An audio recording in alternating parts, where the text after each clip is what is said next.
लोग जो हैं वो basically applied mathematics course code 113 को जो है वो फॉलो कर रहे हैं। ये आपके जितने भी डीएई का सिलेबस होता है केमिकल डिपार्टमेंट के लिए, उसमें यही बुक पढ़ाई जाती है। तो ये न्यू एडिशन 2012 का है, अप्लाइड मैथमेटिक्स कोर्स 113। तो हम लोग जो है वो इसी बुक को फॉलो कर रहे हैं। हम लोग चैप्टर नंबर 1 से जो है वो स्टार्ट करेंगे एंड सो ऑन जो है वो हम लोग प्रॉब्लम्स को सिंप्लीफाई करते जाएंगे। अकॉर्डिंग टू द एक्सरसाइज चलेंगे, पहली एक्सरसाइज, दूसरी, और उनके नंबर वाइज जो है वो जितने भी क्वेश्चंस हमारे पास आएंगे और उन क्वेश्चंस के जितने भी पार्ट्स होंगे उनको वन बाय वन हम लोग सिंप्लीफाई करते जाएंगे। ठीक, तो हम लोग जो है वो इस बुक को बेसिकली फॉलो कर रहे हैं। जो है वो शुरू करने जा रहे हैं क्वाड्रेटिक इक्वेशन को। ठीक है, क्वाड्रेटिक इक्वेशन को जो है वो हम लोग सिंप्लीफाई करेंगे बाय फैक्टराइजेशन मेथड, या जिसको जो है वो मिडिल टर्म ब्रेकिंग भी कहा जाता है। तो चैप्टर नंबर 1 में एक्सरसाइज 1.1 का प्रॉब्लम नंबर 1 है, 6x² minus 13x plus 6 equals to 0। Before solving it हमें जो है वो देखना पड़ेगा कि जो हमें गिवन इक्वेशन है वो standard form of quadratic equation को सेटिस्फाई कर रही है या नहीं कर रही। अगर नहीं कर रही तो सबसे पहले हमें उसे स्टैंडर्डाइज फॉर्म में लेके आना पड़ेगा और उसके बाद जो है वो हम लोग उसकी सिंप्लीफिकेशन करेंगे। तो अब देखिए हमारे पास 6x² minus 13x plus 6, basically ये जो है वो ax² plus bx plus c equals to 0 standardize form of quadratic equation को जो है वो सेटिस्फाई कर रही है।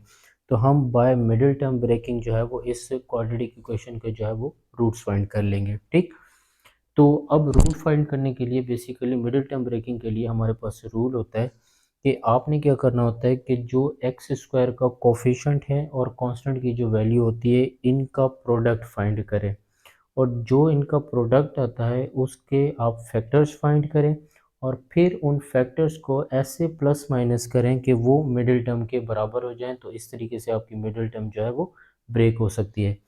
तो अब हमारे पास जो इक्वेशन है वो है 6x² minus 13x plus 6 equals to 0। ठीक, तो अब देखें x² का कोफिशिएंट जो है वो है 6 और कांस्टेंट की वैल्यू है 6।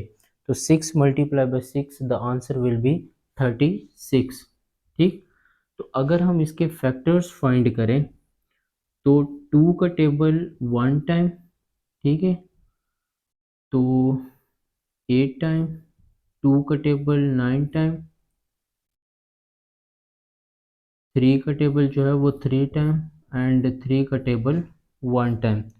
तो हमारे पास फैक्टर्स जो आ गए 2 × 2 × 3 मल्टीप्लाई बाय 3। ठीक है, अगर हम इनका प्रोडक्ट फाइंड करें तो that will be equals to 36। 2 2 ज़ा 4, 4 3 ज़ा 12, 12 3 ज़ा 36। तो देखें अब इन नंबर्स को लेट सपोज अगर हमारे पास जो है वो 13 हमें चाहिए, तो 2 2 ज़ा 4 एंड 3 3 ज़ा 9। लेट सपोज अगर मेरे पास -9 और माइनस के 4 आ जाएं तो that will be equals to minus के 13। लेकिन हमें जो है वो 13x चाहिए, तो माइनस के 9x माइनस के 4x will be equals to minus 13x। तो माइनस 13x की जो है वो हम लोगों ने मिडिल टर्म ब्रेक कर दिया, -9x माइनस 4x। तो क्या हम पुट कर सकते हैं वैल्यूज़ को कि भाई 6x² minus 9x minus 4x plus 6 equals to 0। अब देखें ये दो आप पेयर्स बना लें, इस पेयर में से जो है वो आपके पास कॉमन क्या आ रहा है। अगर आप लोग इसमें से 3 को कॉमन ले लें, 3 और x को, तो पीछे आपके पास बच जाएगा 2x और यहाँ पर माइनस के 3।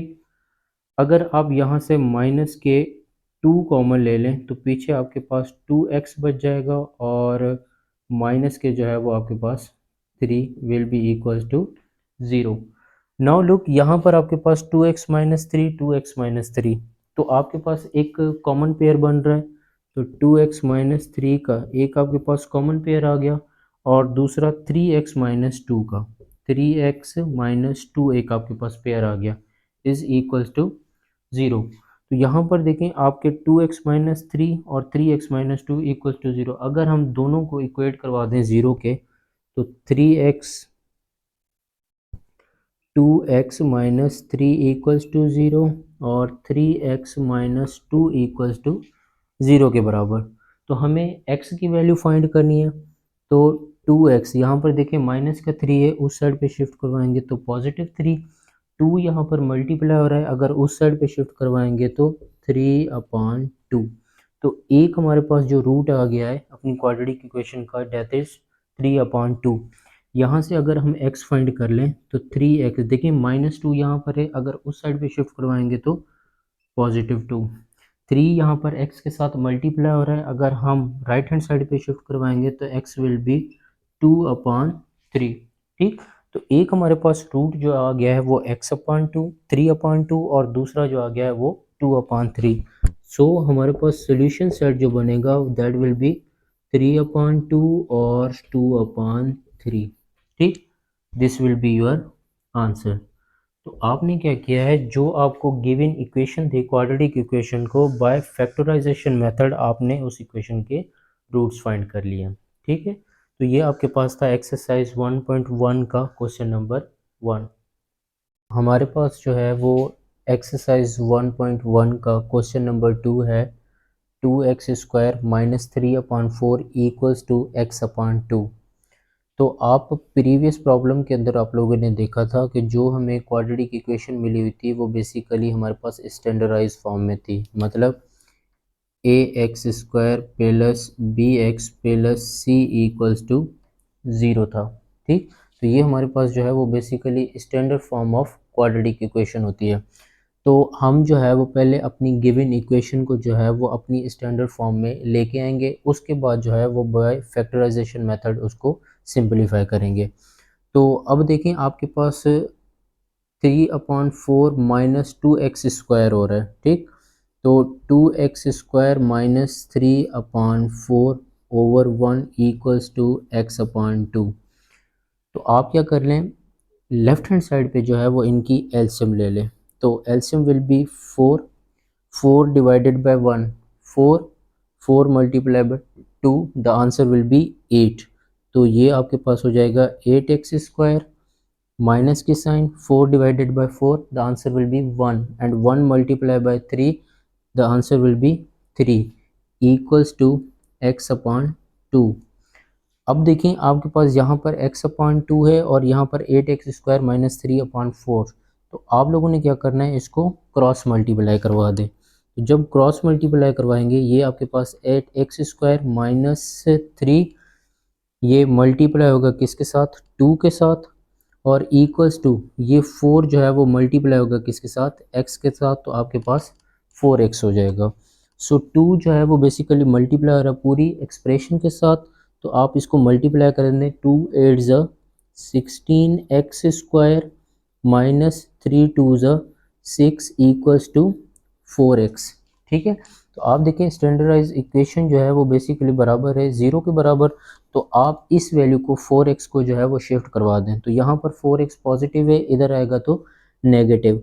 तो 16x² minus 6 minus 4x equals to 0। ठीक, तो आप जो है वो वैल्यू को रीअरेंज कर दें। आपका जो x की पावर होनी चाहिए वो डिसेंडिंग ऑर्डर के अंदर होनी चाहिए, मतलब पावर 2 हो फिर 1 हो फिर 0 हो, इस तरीके से। तो आपके पास 16x² माइनस का 4x माइनस 6 इक्वल्स टू 0। तो ये आप लोग देखें, आप लोगों ने क्या किया है, एक स्टैंडर्डाइज्ड क्वाड्रेटिक इक्वेशन जो है वो बना ली है। अब आप वही रूल अप्लाई करें जो फैक्टराइजेशन में इस्तेमाल होता है।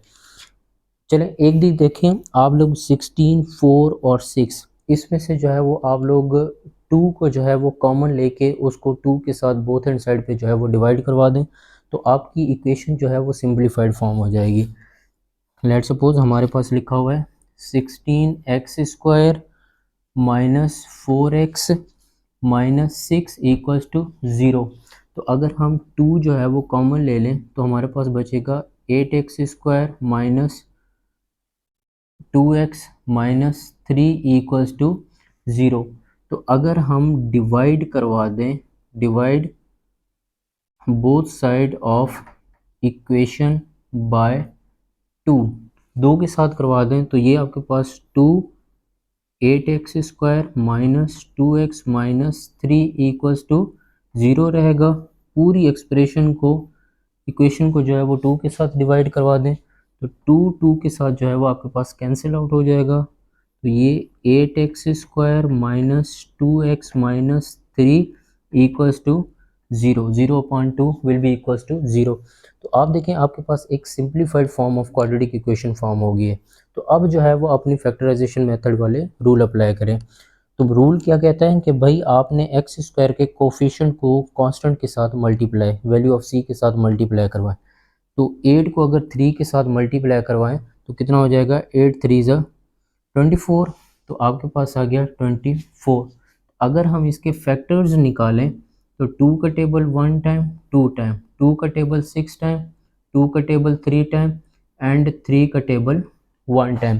तो फैक्टर्स आपके पास आ गए 2 multiply 2 multiply 2 multiply by 3 will be equal to, अगर हम सब का प्रोडक्ट फाइंड करें तो दैट विल बी 24। ठीक है, लेकिन अगर हम इनको जो है वो फैक्टर्स को ऐसे प्लस माइनस करें कि हमारे पास जो है वो मिडिल टर्म के बराबर हो जाए, तो लेट्स सपोज 2 2 ज़ा 4, 2 2 ज़ा 4 और यहाँ पर 3 2 ज़ा 6। तो अगर हमारे पास माइनस के 6 हो और प्लस के 4 हो तो आंसर हमारे पास जो है वो माइनस के 2 आ जाएगा, जो कि हमारे पास मिडिल टर्म है। तो अगर हम माइनस के 6x रखें और प्लस के 2x रखें तो दैट विल बी प्लस के 4x रखें तो that will be equals to minus के 2x।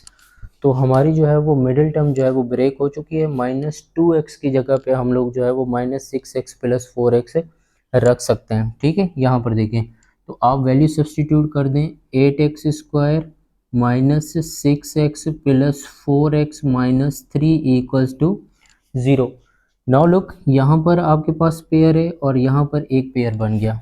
अब देखें इसमें से हम लोग क्या कॉमन ले सकते हैं। लेट्स सपोज अगर हम इससे 2 कॉमन ले लें, 2 अगर हम लोग 2 और x कॉमन ले लें तो हमारे पास x और यहाँ पर बच जाएगा -3, क्योंकि 4x -3 और यहाँ पर आप लोगों के पास बचेगा अगर हम लोग कॉमन ले लें प्लस का 1। ठीक, तो हमारे पास जो पीछे चीज़ें बच जाएंगी वो 4x माइनस का 3 will be equals to 0। Now look, यहाँ पर 4x माइनस 3, 4x माइनस 3, एक आपके पास जो है वो कॉमन पेयर बन गया है। तो एक आपके पास 4x माइनस 3 और एक आपके पास पेयर बन गया है 2x प्लस का 1, that will be equals to 0। तो यहाँ से आप लोग क्या x की वैल्यू फाइंड कर सकते हैं, 4x माइनस 3 इक्वल्स टू 0 और ये 2x प्लस 1 इक्वल्स टू 0। अब देखें यहाँ पर माइनस के 3 है, उस साइड पे शिफ्ट करवाएंगे तो आपके पास पॉजिटिव 3 हो जाएंगे। अब 4x यहाँ पर मल्टीप्लाई हो रहे हैं, उस साइड पे जाएंगे तो डिवाइड हो जाएंगे 3/4। तो एक आपके पास जो x की वैल्यू आई है दैट इज 3/4 और यहाँ से x की वैल्यू जो आएगी x will be equals to, अब देखें आपके पास यहाँ पर पॉजिटिव 1 है, उस साइड पे शिफ्ट करवाएंगे तो -1, 2 जो है यहाँ पर x के साथ मल्टीप्लाई हो रहा है, तो जब हम शिफ्ट करवाएंगे तो x will be equals to -1/2। तो एक x जो हमारे पास आ गया है वो -1/2 आ गया है। तो हमारे पास जो सोल्यूशन सेट रहेगा दैट विल बी, एक रहेगा 3/4 और दूसरा रहेगा -1/2। ठीक है, तो इस तरीके से जो है वो आप लोग, अब यहाँ पर देखें आपके पास क्वाड्रेटिक इक्वेशन नहीं बनी हुई थी, तो सबसे पहले जो है वो हम लोग standard form of quadratic equation form की है, उसको सिंप्लीफाई किया है और देन उसकी मिडिल टर्म को ब्रेक करके हम लोगों ने जो है वो रूट्स उसके फाइंड कर लिए। ठीक है, तो इस तरीके से जो है वो हम लोग बाय फैक्टराइजेशन मेथड किसी भी क्वाड्रेटिक इक्वेशन को सिंप्लीफाई कर सकते हैं। ओके, तो डियर स्टूडेंट, एक्सरसाइज नंबर 1.1 का क्वेश्चन नंबर 3 हमारे पास है ab(x² plus b² minus ac(x minus bc)। तो यहाँ पर x² का जो कोफिशिएंट होगा वो ab, x का जो कोफिशिएंट होगा वो पॉजिटिव b² माइनस ac और जो कांस्टेंट होगा that will be minus bc। ठीक, तो आप देखें कि whether the given equation satisfy the standard form of quadratic equation और नॉट। एक्स स्क्वायर एक्स और कांस्टेंट। तो हमारे पास जो standardize form of quadratic equation होती है उसको सेटिस्फाई कर रही है, मतलब a x square plus b x plus c equals to 0 को जो है वो सेटिस्फाई कर रही है। ठीक, तो अब देखिए हम क्या कर रहे हैं, बाय फैक्टराइजेशन मेथड। तो फैक्टराइजेशन मेथड के अंदर जो है वो हमें मिडिल टर्म ब्रेक करनी पड़ती है। तो अब देखें आपके पास मिडिल टर्म ब्रेक करने का रूल क्या था कि आप एक्स स्क्वायर के कोफिशिएंट को मल्टीप्लाई करवाएं विद द कांस्टेंट। तो आपके पास कांस्टेंट है बी सी और एक्स स्क्वायर का कोफिशिएंट है ए बी। तो अगर हम मल्टीप्लाई करवाएं तो हमारे पास a b into b, b का स्क्वायर और सी। तो अगर हम इनके फैक्टर्स फाइंड करें तो ए 1 टाइम बी स्क्वायर सी, बी 1 बी सी और बी का टेबल 1 1 सी और सी। तो फैक्टर्स हमारे पास क्या आ गए, ए इंटू बी इंटू सी। ठीक, तो हम इनको कैसे प्लस माइनस करवाएं कि हमारे पास ये वाली चीज़ बन जाए। तो हमारे पास देखें ये b इंटू बी स्क्वायर ए इंटू सी ए सी। ठीक, तो हमें विद रिस्पेक्ट टू x चाहिए, तो ये बी स्क्वायर एक्स, ये ए सी एक्स और ये माइनस का। अब देखें ये विल बी इक्वल्स टू, अगर हम इनमें से x को कॉमन ले लें तो बी स्क्वायर माइनस ए सी और x जो है वो बाहर चला गया। तो आप देखें B square minus A C x, B square minus A C into x. तो हमारी जो गिवन मिडिल टर्म थी उसको हम लोगों ने ब्रेक कर दिया है। ठीक, तो आप जो है वो पुट कर लें बी स्क्वायर माइनस ए की जगह पे दिस थिंग को। तो आपके पास हो जाएगा A B x square plus B square x minus A C x minus B C equals to 0।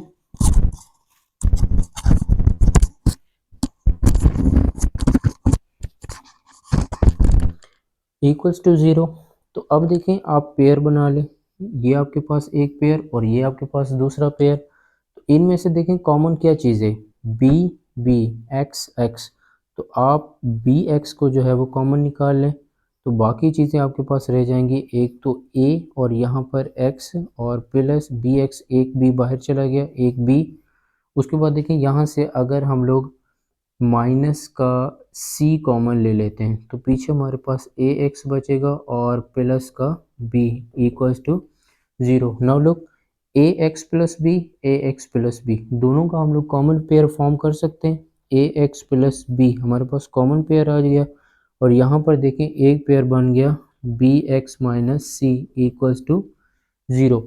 तो a x plus b equals to 0, b x minus c equals to 0 plus b equals to 0 और b x minus c equals to 0। यहाँ से x find कर लें तो a x positive B है, उस side पे जाएगा तो नेगेटिव बी। ए यहाँ पर मल्टीप्लाई हो रहा है, उस साइड पे जाएगा तो divide, so x will be equals to minus b upon a. तो ये आपके पास एक रूट आ गया और दूसरा रूट आप लोग यहाँ से फाइंड कर लें, बी एक्स माइनस का सी है, उस साइड पे जाएगा तो पॉजिटिव सी, बी यहाँ पर एक्स के साथ मल्टीप्लाई हो रहा है, उस साइड पे जाएगा तो x will be equals to C upon B. ठीक, तो एक रूट जो है वो आप लोगों ने फाइंड कर लिया है माइनस बी अपॉन ए और दूसरा फाइंड कर लिया है सी अपॉन बी। सो आपके पास जो सोल्यूशन सेट बनेगा वो एक माइनस बी अपॉन ए बनेगा और कॉमा सी अपॉन बी। ठीक है, तो दिस इज योर आंसर। तो क्वेश्चन नंबर 3 जो है वो आपको पास already standardize form of quadratic equation बनी हुई थी, हम लोगों ने उसकी मिडिल टर्म ब्रेक कर लिए और उसके बाद उसके रूट्स फाइंड कर लिए। ठीक, तो आगे हम लोग जो है वो कंटिन्यूसली सॉल्व करते जाएंगे। तो ये हमारे पास था एक्सरसाइज 1.1 का क्वेश्चन नंबर 3। ओके।